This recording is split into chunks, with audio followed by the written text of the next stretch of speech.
দেখো বন্ধুরা, এই কড়াই তেল দিয়েছি। এই তেলের মধ্যে আমি এই আলুগুলো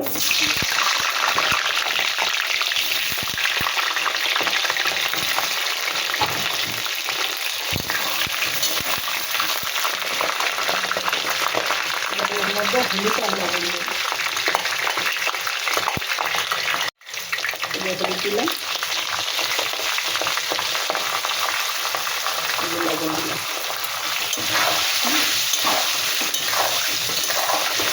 আলুটা আগে ভালো করে ভেজে নেব। দেখো বন্ধুরা, এই আলু ভাজা হয়ে গেছে। এবার আলুগুলো আমি তুলে নিচ্ছি। আলুগুলো আমি সব তুলে নেব। এই দেখো, এর মধ্যে আছে তেজপাতা, গরম মশলা, সব গোটা মরিচ, সব দিয়ে দিয়েছি। আর এবারে মাংস কী দিয়ে মেখেছি সেটা আমি পরে জানাচ্ছি। আগে মাংসটা আমি কড়াই দিয়ে দিই।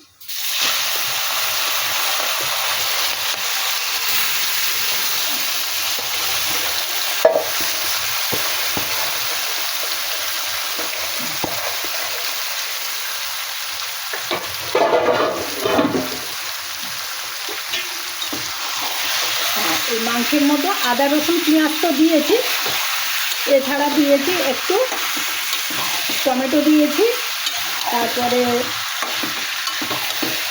সর্ষের তেল, লবণ, হলুদ, ধনে জিরে গুঁড়ো আর একটু সর্ষের তেল দিয়ে ভালো করে চটকিয়ে 1 ঘন্টা মতন রেখেছি। এইবারে আমি কড়ার মধ্যে দিয়ে দিলাম তেলের উপরে। আস্তে আস্তে কষতে থাকবো, কষিয়ে নেব ভালো করে। এই মাংস আস্তে আস্তে ঢেকে ঢেকে কষলে এটা তো জল বেরিয়ে আছে, মশলা পেঁয়াজের সব জল বেরোচ্ছে। এইভাবেই মাংস সিদ্ধ হয়ে যাবে।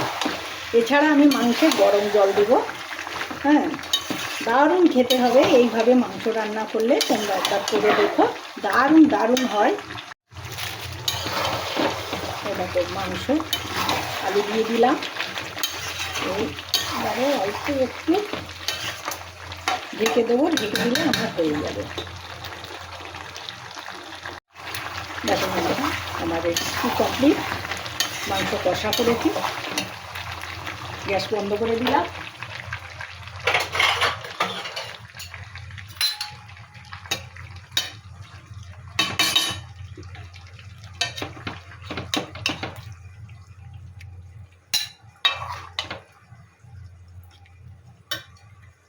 এই দেখো, মাংস কষা হয়ে গেছে। তোমাদের যদি পছন্দ হয় এইভাবে মাংসের রেসিপি, মানে চিকেনের রেসিপি, তাহলে একবার ট্রাই করে দেখো। তোমাদের ভালো লাগলে একবার লাইক কমেন্ট করো। টাটা বন্ধুরা, তোমরা সবাই ভালো থেকো।